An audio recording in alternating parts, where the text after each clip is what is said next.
well, well. What have we got here? Let's find out. I mean, the truth is you already know because, you know, video descriptions exist. They are a thing. And this is actually a lot thicker than the last one was, right? I mean, it's crazy how thick it is. But you know what? I don't care. That's good because that is protection. And protection for what, you might ask? Well, I'm glad you did because it's protection for this. Rogue One, The Art of Rogue One, a Star Wars story. And it's got that little varnish on the Rogue One. You can barely see it in this though. And it has that same satin finish on the dust cover. K2SO is badass. So good. Oh gosh, that's such a great image. I love it. Let's flip through this, shall we? You and me together. Let's flip through some Rogue One. Because who doesn't love Rogue One? Not only is K2SO a standout, but we get this really wonderful tale about Jyn Erso. Oh, that's great right there. Can't wait for Andor. All right, so I'm not going to go through every page, but I am going to sort of just flip through it. You know, between Solo and Rogue One, I really thought Star Wars films were going to make this wonderful comeback and just whip took us. And unfortunately, that did not happen. And there's a myriad of reasons why, of course, but it's just, the art is stunning. And that was just so devastating, watching her father be taken from him or from her. But I really did love these really larger than life scenes here. We've got this tiny little ship in the vastness of space. And of course, Jyn looking like a badass. Oh, these are interesting, different versions of K2SO. I like the version we came up with. That feels a little, I don't know, feels like it's been done. Oh wow, look at these, all these little ship designs. A million ships, evolution of the U-Wing. I dig it.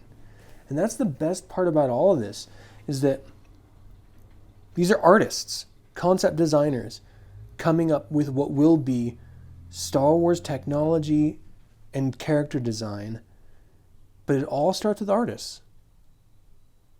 I mean, if this isn't all just a celebration of art, film, literature, you know, that's what we do as a human species, all the way back to our you know, sitting around a campfire weaving scary stories, you know, or cautionary tales for survival. That's just what we've always done, and we're continuing that very human tradition, and I desperately love it. I'm so proud to be a part of it. Oh man. See, Jeddah, I thought was, I don't know, it was a little, you know what it reminds me of? There's like an old historic, what was it? It was, there's my dog. It was like a Christian kingdom or something that the Muslims were coming to invade, and they had this like castle fort or something that they were trying to withstand the Muslim invasion. This was like way back in, I think it was like the 11th century or something like that. It was way back in the day. But anyway, that's what that reminds me of. That's beautiful. That's just beautiful. And this scene is so good in the movie. I loved it so much. Just the rebels assaulting the Imperial presence. Oh man. Gosh, I haven't watched this movie in a little while, like too long. I'm definitely going to have to watch it here soon. This and Solo. I did not mind the Boar Gullet. I know a lot of people, like, they gave it a lot of flack, thinking it was weird or something.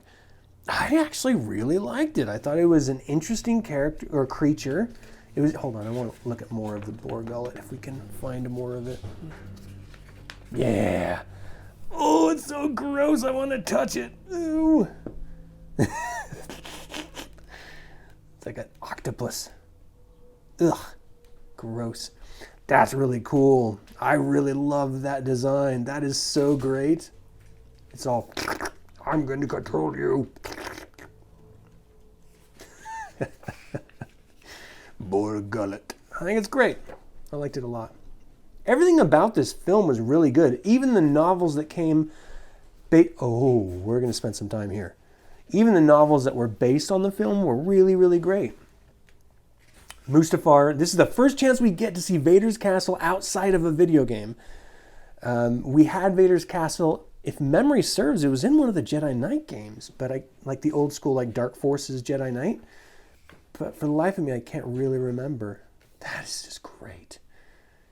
And there's supposed to be ruins under Vader's castle. You know, and they did that whole VR experience about, you know, what Mustafar used to be and how there are these sort of antechambers underneath it. But I think it's very, very cool. And it's epic that he chose to stay on Mustafar after that was the location of his undoing, you know, as a way of continued harnessing. And the design of his castle is an ancient Sith design meant to harness the dark side force that is dormant within the planet underneath his temple. Oh, man. And we're seeing stuff like this now. I mean, not in this format, but very close in these two. In Obi-Wan Kenobi series, which is just amazing. Come on, look at that. That is so good. I mean, just pure horror film type stuff. It's great. Oh, I love it so much. That dad joke did not land for me. I don't know. You know what I mean? Vader wants to tell a stupid joke. Let him tell a stupid joke. This was a great planet because it really showed us the possibility of this. You know, it's just a very different type of world. I mean, it's not like a huge ocean with a bunch of, you know, beaches. It's, I don't know. It's just this nice tropical looking world. That space battle at the end of this film, though, is just the best. Oh, it was so good. Pulling footage from the original film just for continuity. And the ground battle, oh, it was like freaking Vietnam. It was so good. Gosh. Or Korea or something. I loved watching that. That's so beautiful. So terrifying, you know? Whoa. All right. So I'm going to go to the very end here, see if there's a closing shot, as there usually is. And look at that. That's a great one. Oh, man. The Death Star being put together. All right. So, oh, hey, what? Look at this. Look at this. I did not buy this used. I bought this new. And there is a doggone break. What the hell? They didn't say anything about that. I have to be honest, I don't really care that much. Because it's just the very, very outside edge. It doesn't really affect the book in any actual way. I'm not a big picky person. Anyway, that is The Art of Star Wars. The Art of Rogue One, a Star Wars story. Have you guys picked this up? What do you think of it? You know, do you go through and do you read these art books like I do and sort of geek out over the concept sketches and stuff like that? I mean, I have a whole collection of Ralph McQuarrie work that I don't think I've shown any of you guys yet, which I'm going to have to do that. It's going to be a meltdown. I'll figure out some format to present it in. But it's amazing. It is all Ralph McQuarrie's original work from Star Wars to Return of the Jedi, and it's just stunning, stunning stuff. So anyway, let me know in the comments what you guys think about this particular art collection. Did you like this film? Let me know as well. You guys have a fantastic day, and until the Infernal Brotherhood can convene again, my fellow scruffy-looking nerf herders, may the Force be with you.